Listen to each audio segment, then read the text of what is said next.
आज अमेरिका के इतिहास में वो चीज़ होने जा रहा है जो आज तक अभी तक 47 प्रेसिडेंट अमेरिका में मुंतखब हो चुके हैं, मतलब इलेक्ट हो चुके हैं, लेकिन आज तक किसी राष्ट्रपति में इतनी ताकत नहीं थी कि ये फैसला ले सके। मैं इस फैसले के बारे में बात नहीं कर रहा कि इंडिया के 18,000 लोगों को अमेरिका ने निकाल दिया है, पाकिस्तान के 6,000 लोगों को निकाल दिया, चाइना के 2,000 लोगों को निकाल दिया। ये मेरा मैटर है ही नहीं। मैं आज वो बताने वाला हूँ आपको जो आज तक किसी यूट्यूब चैनल पे इसको नहीं बताया गया था। जॉन एफ कैनेडी, गौर से सुनिएगा मेरी बातों को। जॉन एफ कैनेडी, जिसकी फाइल आज कई साल से दबी हुई थी, उसकी फाइल को ओपन कर दिया गया है। पहले आप इस वीडियो को देखें, फिर आपको समझ आएगा। Who shot John F. Kennedy? John F. Kennedy was the 35th President of the United States, most notably known for, unfortunately, his assassination on November 22nd, 1963. The infamous man responsible for his assassination was Lee Harvey Oswald, a former U.S. Marine and suspected communist sympathizer. At roughly 12:30 p.m., as John F. Kennedy was riding down the streets of Dallas, Texas, Lee Harvey Oswald shot the president, killing him. Soon after, Lee Harvey Oswald would be found and charged for murder. Lee Harvey Oswald would later be assassinated, sharing the same fate as JFK. आपने यह video देखा, John F Kennedy के बारे में इसमें explain किया गया है। ट्रंप ने अपने मतलब जो भी उसके एडवाइज़र उनको डायरेक्ट अलाउ कर दिया है कि जॉन एफ कैनेडी की जांच स्टार्ट कर दो।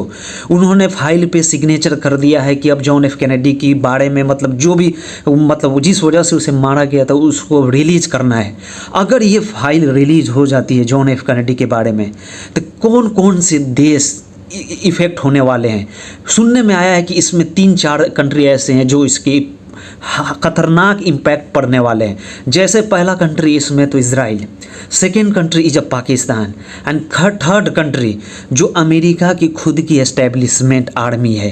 पहले मैं आपको आगे बढ़ने से पहले जॉन एफ कैनेडी के बारे में मैं बता देता हूँ। जॉन एफ कैनेडी का जन्म 29 मई 1917 को हुआ था, लेकिन जॉन एफ कैनेडी वो लीडर्स थे अमेरिका के जो एक यंग थे। सबसे कम उम्र के राष्ट्रपति जॉन एफ कैनेडी जो अमेरिका में इलेक्ट हुए थे, लेकिन उनको ये जो जॉन एफ कैनेडी थे ये 35th प्रेसिडेंट थे अमेरिका के, और इन जो 1961 में इलेक्ट हुए थे, लेकिन इनको 22 नवंबर 1963 को मार दिया जाता है एक रैली के दौरान।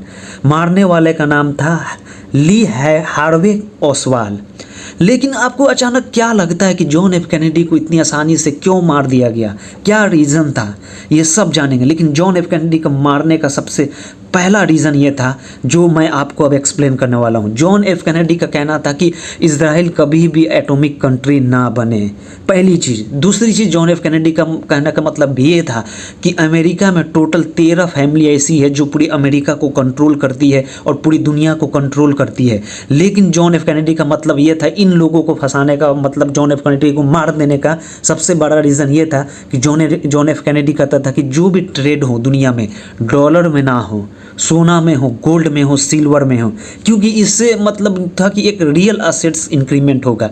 लेकिन जो लोग डॉलर को दुनिया में लाना चाहते थे और नोट, एक जाली नोट के बदले कई सोना को, गोल्ड को अपनी तरफ खींचना चाहते थे, वो लोग आज दुनिया के सबसे पावरफुल लोग हो गए हैं।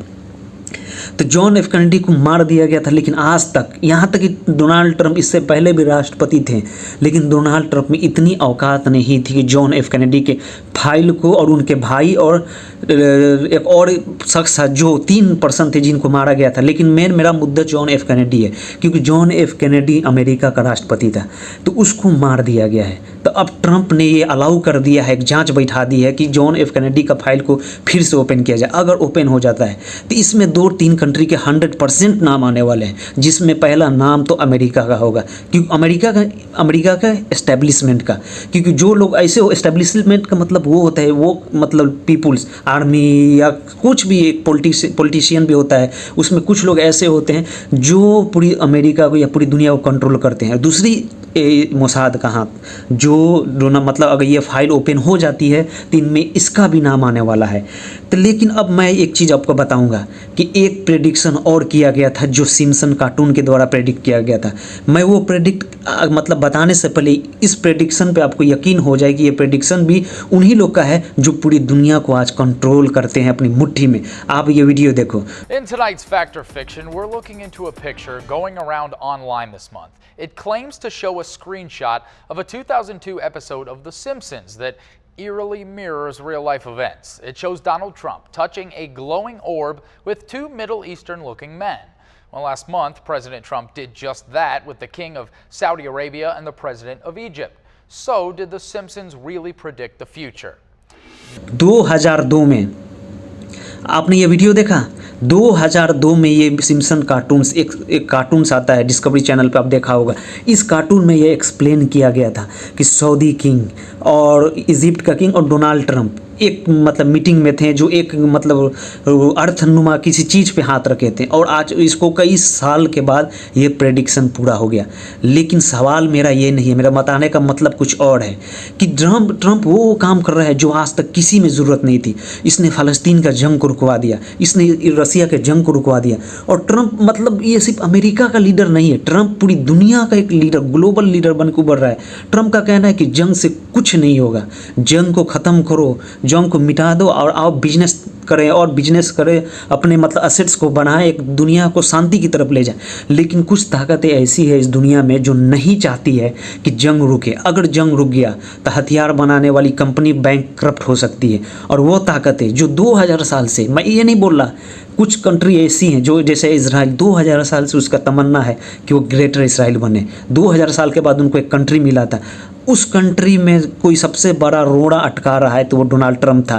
क्योंकि नेतन्याहू जो चाहते इसका प्लानिंग करके बैठा था कि मुझे पूरा फ़लस्तीन को ले लेना है, लेकिन ट्रंप के आने से पहले ये मैटर को क्लोज कर दिया।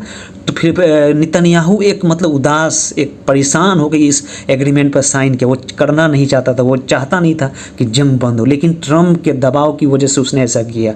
और दूसरी सबसे बड़ी चीज़, रसिया के भी जंग बंद हो चुके हैं, तेल के दाम कम हो रहे हैं, पूरी दुनिया में शांति फैल रही है। लेकिन क्या आपको इतना आसान लगता है कि ये चीज़ ऐसा होने वाला है? नहीं। आप एक वीडियो को देखो, मैं वीडियो लगा रहा हूँ, यही सिम्पसन्स कार्टून था। आज 2019 में ट्रंप के ऊपर जो शूटिंग की गई थी, जो फायरिंग की गई थी, यहाँ तक कि ट्रंप को मारने का प्लान किया गया था। उसने भी इस पर प्रेडिक्ट किया था, लेकिन बचाने वाली जात तो ऊपर की होती है, खुदा की होता है, भगवान का होता है, अल्लाह का होता है, जिसने ट्रंप को बचाया। ट्रंप ने भी ये बात खुद एक्सेप्ट किया था कि मेरी जान खुदा ने बचाया है। और ट्रंप वो लीडर है जो रियल क्रिश्चियन है, वो क्रिश्चियनिटी को आगे बढ़ाना चाहता है। ये आप पहले ये वीडियो देखो जो ट्रंप पर अटैक हुआ था।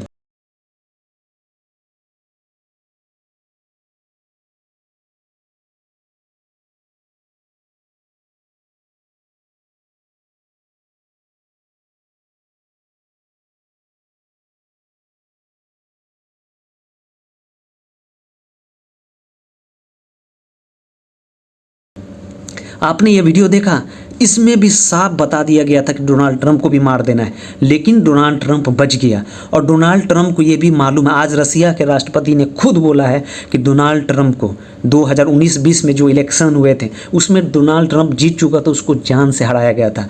लेकिन डोनाल्ड ट्रंप वो भूला नहीं है कि इसको हटाने के पीछे कौन कौन लोग थे।